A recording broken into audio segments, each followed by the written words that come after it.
Bible literature ministry అనుదిన ధ్యానములు October 14 అంశము శిక్ష శీఘ్రముగా రాకపోతే వాక్యము ప్రసంగి 8వ అధ్యాయము 11వ వచనము దుష్క్రియకు తగిన శిక్ష శీఘ్రముగా కలుగకపోవుట చూచి మనుష్యులు భయము విడిచి హృదయపూర్వకముగా దుష్క్రియలు చేయుదురు. ప్రభువునందు ప్రియులారా, నేటి వాక్యమును ధ్యానించుకుందాము. మనుష్యుల మధ్య సంతోష సమాధానాలు ఉండాలన్న ఉద్దేశ్యంతో దేవుడు మనుష్యులకు కొన్ని ఆజ్ఞలు, విధులు, కట్టడలు నియమించాడు. ఈ లోకానుసారంగా జీవించేవాళ్లకి ఈ లోకభోగాలు అనుభవించాలంటే దేవుని ఆజ్ఞలు, విధులు, కట్టడలు వారికి అడ్డుగా ఉంటున్నాయి. అందుకే వాటిని పట్టించుకోకుండా తమ ఇష్టానుసారంగా జీవించడానికే మొగ్గు చూపిస్తున్నారు. మనుష్యులు నిరంతరం పాపము చేయడానికి కారణం దేవుడంటే భయం లేకపోవడమే. భయం లేకపోవడానికి కారణం చేసిన పాపమునకు శిక్ష వెంటనే కలుగకపోవడమే. ఏదెను తోటలో ఆదాము హవ్వలు పాపము చేసిన వెంటనే దేవుడు వారిని శిక్షించాడు. ఆ శిక్షతో వారు దేవునియందు భయభక్తులు కలిగి ఉంటారనుకుంటే కయీను హేబెలును చంపి పాపము చేశాడు. ఇలా నోవహు కాలము వరకు మనుష్యులు భూమి మీద తమ మార్గము చెరిపివేసుకుని దేవునికి వ్యతిరేకంగా జీవిస్తుంటే నోవహు కుటుంబాన్ని తప్ప భూమి మీద మనుష్యులందరినీ దేవుడు నాశనం చేశాడు. అయినా సరే మనుష్యులు పాపము చేయడం మానలేదు. నరుల హృదయాలోచన వారి బాల్యము నుండి చెడ్డది. ఆదికాండము 8:21.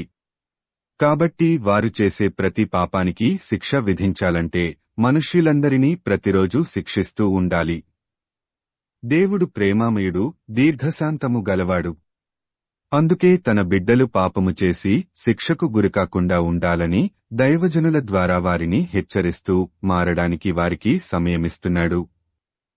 అది గ్రహించకుండా వారు చేసే పాపాలకు శిక్ష వెంటనే రాకపోవడం వలన వారు చేసేది పాపమే కాదన్నట్లు హృదయపూర్వకంగా పాపము చేస్తున్నారు. అయితే మారడానికి దేవుడు వారికిచ్చిన సమయం సంపూర్ణమైన తరువాత వారిని శిక్షిస్తాడు. సొదొమ గొమొర్రా పట్టణస్థులు నాశనమైంది కూడా పాపమునకు తగిన శిక్ష వెంటనే రాకపోవడం వలన హృదయపూర్వకంగా పాపము చేసి నాశనమయ్యారు. యేసుక్రీస్తు రెండవ రాకడ ఆలస్యమవడానికి కారణం కూడా ఎవరూ నాశనం కాకుండా ప్రతి ఒక్కరూ మారుమనస్సు పొందాలని ఆలస్యం చేస్తున్నాడు. కొందరు ఆలస్యమని ఎంచుకొనున్నట్లు ప్రభువు తన వాగ్దానమును గూర్చి ఆలస్యము చేయువాడు కాడుగాని ఎవడునూ నశింపవలెనని ఇచ్చేయింపక అందరూ మారుమనస్సు పొందవలెనని కోరుచు మీ ఎడల దీర్ఘశాంతముగలవాడయియున్నాడు. 2 పేతురు 3:9. దేవుని ప్రేమను, ఆయన కృపను, మన పాపములకు తగిన శిక్ష ఆలస్యం కావడాన్ని అపార్థం చేసుకొని హృదయపూర్వకంగా పాపము చేస్తుంటే హఠాత్తుగా నాశనం వస్తుంది. ఎన్నిసార్లు గద్దించినను లోబడనివాడు మరి తిరుగులేకుండా హఠాత్తుగా నాశనమగును. సామెతలు 29:1. మనం చేసే పాపాలకు శిక్ష వెంటనే రానంత మాత్రాన మనకు అసలు శిక్ష రాదని మాత్రం భావించకూడదు. ప్రార్థించుకుందాము. ప్రభువా, మేము పాపము చేసి నశించిపోకుండునట్లు మా హృదయములో నీ వాక్యము ఉంచుకొనున్నట్లు నీ కృపను దయచేయుమని యేసయ్య నామమున అడుగుతున్నాము తండ్రి. ఆమేన్.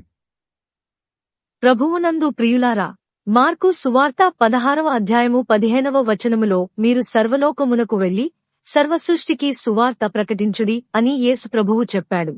కాబట్టి సువార్తను ప్రకటించడంలో భాగంగా ఈ వాక్యమును మీ స్నేహితులు, బంధువులకు షేర్ చేయమని ప్రభువు నామమున కోరుతున్నాను. దేవుడు మిమ్మును దీవించునుగాక.